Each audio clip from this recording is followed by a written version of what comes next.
Hello, hi everybody. Welcome to Bare Bones Kitchen, Monday Morsels. I'm your culinary coach Harmony, and cheers. And I deserve this today. Why do I deserve this today? No, I'm not employed yet. That's not why I'm cheersing myself. I literally, for today's Monday Morsels, am doing mac and cheese bites, which I have never, ever done from a box, and decided to try to make it easier for everybody else that may just have mac and cheese in a box at their house. Almost an epic fail, you guys. I think I saved it, but almost an epic fail. Okay, so when dealing with mac and cheese bites, use the cheap boxes. If you're going to use boxed, use the cheap boxes. I went for the creamy cheese ones because typically when I tend to do mac and cheese, if I'm not making it myself, I will do it that way. I will go the creamy mac and cheese, like the Velveeta type stuff, because that's just the taste that I prefer as opposed to the neon orange. But that was almost an epic fail for today's Monday Morsels. Almost a super epic fail. I, again, think I saved it. We're gonna find out in a minute. But, okay, so this is what I did. So I made my mac and cheese earlier, and I put some bacon bits in it. Like, I fried up some bacon, added it to my mac and cheese, put it in a pan, cooled it all out. When I went to go ball these up, because I thought I would get ahead of myself a little bit, as opposed to, usually I'm like trying to hurry up and get some of this stuff done while I'm with you guys. I realized they weren't sticking together very well. So, again, I used the creamy mac and cheese, not the regular Kraft box mac and cheese, and I think I should have gone that route. I really think I should have gone that route. These noodles are a little bit more difficult to compact. I don't know if they put plastic in them or what, but they definitely have a different texture than most noodles. And so it was a little bit harder to get them to stick together. So what I ended up doing, and again, hopefully this works. See, this is stuff you're not going to catch on your food channels, okay, guys? I'm telling you about an epic fail I almost had, and it still might be an epic fail. We're about to find out. So I actually took an egg, which I was going to use for my dipping, so I had to get another egg, and I took some flour and I sprinkled it on top, and then I got my hands wet in order to create the little bites, okay? So my hands were a little bit wet. It's a little bit more goopy. Definitely not anything you want to probably stick in a fork in right now, because there's like raw eggs in there, which, I mean, it is what it is. There's also raw flour in there, so if you're really conscious about stuff like that, you might not want to take a bite of it right now. I'm not going to, but that's just because I'm drinking beer. Jeez, drinking beer. All right, so we've got our mac and cheese, and I have a few little bites here ready to go. I have some flour, just some flour, a little bit, that I added some salt and pepper, my trifecta, my salt, my pepper, my herb and garlic. I've got a couple eggs here, which I'm just going to crack now. You don't usually want to leave eggs pooled for too long because of the bacteria that are in there. It's no good. You don't want to do that. I guess I should have grabbed a fork so I could mix these babies up. Mix them up. How is everybody today? Are y'all doing good? All right.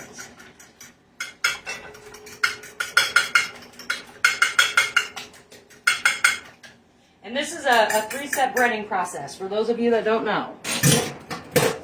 All right, and then I got my other one, and I'm just using some breadcrumbs, some Italian-style breadcrumbs. If you just only have flour, just use flour. That's totally great. If you have panko, that's a great one too. I'm just using these because this is what I have. You can make mac and cheese using almond milk, and it might just have a little bit of a sweeter flavor. So yeah, you can absolutely do that. You can also use it by using mayonnaise in place of your milk, just so you know. Tammy loves that. My friend Tammy that was on a couple weeks ago, her daughter hates it. Her daughter hates the fact that I taught her that when we were literally like 12 or 11 or something. Yeah, totally. Or sour cream. You could put sour cream in there if you have that. Absolutely. Great question, Miss Gail. All right, so we're going to try this. Hopefully it works. All right, so I got my one little bite here. I'm going to try to be really careful with these, you guys, because I do not know if they are going to stay together or not.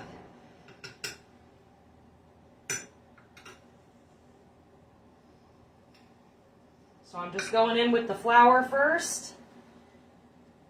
Please stay together, please. And then I'm going to drop them in the egg.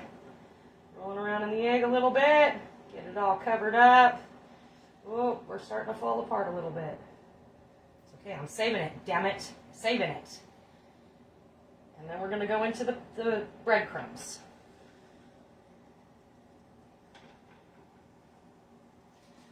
Hopefully my oil's hot enough. It feels pretty hot. I do have my oil on a fairly high heat. I don't know if it's quite ready yet. No, maybe not. Oh, maybe a little bit. All right. Oh, can't see. Can't see this far away. So if you guys are commenting, you're going to have to give me just a quick moment here. All right, guys, don't forget, if you have a birthday from now until the end of the year, please let me know. I would like to do a little party like a paint and sip, if you've ever done a paint and sip, except we're going to do it with food.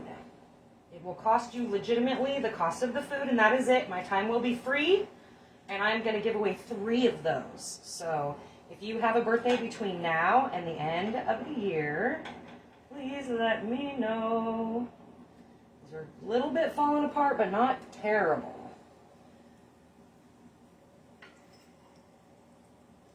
Not super terrible. Well, this one might be a pain in the boot.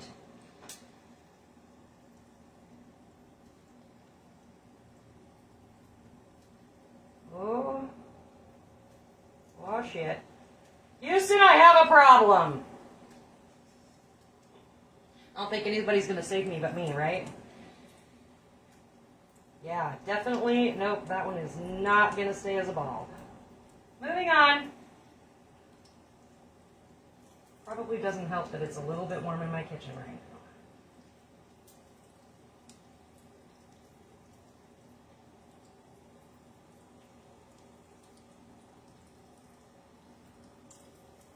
All right, well, we got 2. We're stopping at 2, guys. Sorry. We're just stopping at 2. Give me a minute here. Let me just wash off my hand from all the goofy goo.